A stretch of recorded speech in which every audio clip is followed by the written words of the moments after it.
I started getting my first migraines when I was about 12 years old. And by high school, I was having up to 20 migraine days a month. I remember times that I would just be so overwhelmed by the pain that I would just cry.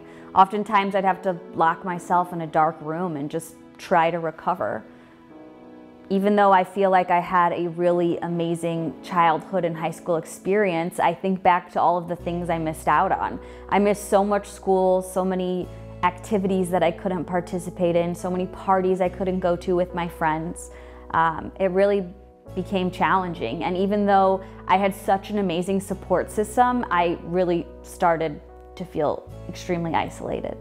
A lot of times these headaches, obviously affected not only our daughter Jeannie, who was going through these severe headaches, but also the entire family unit, because we all had to just work around her headaches. And when we say she had headaches, we mean she had probably 5 headaches a week.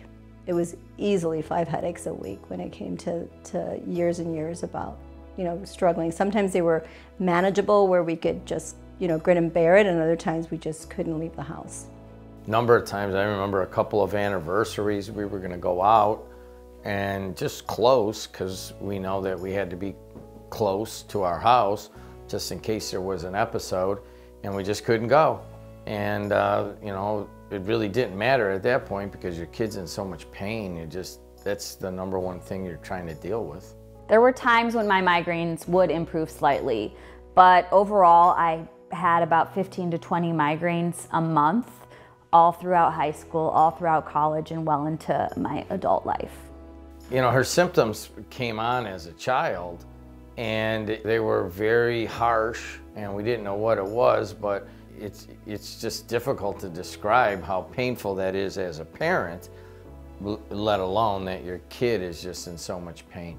I think Alexis and I both thought that, I don't think that she's ever really going to live a normal life.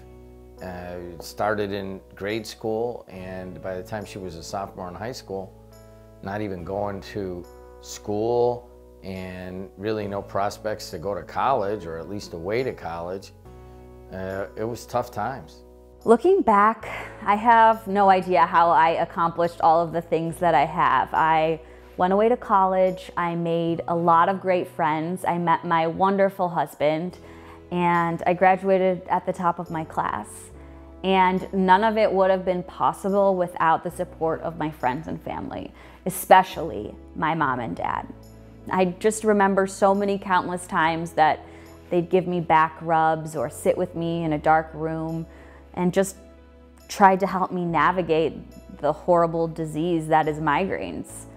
And they would drive me to appointments that were 6 hours away.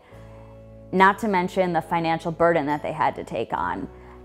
I really can't imagine where I'd be without their support.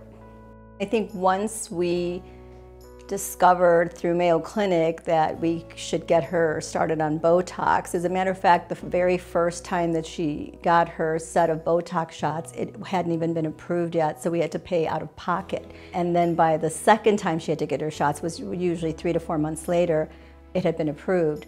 So I don't know how we would have afforded to send her to college and pay for her Botox shots, so then we had that dilemma as well.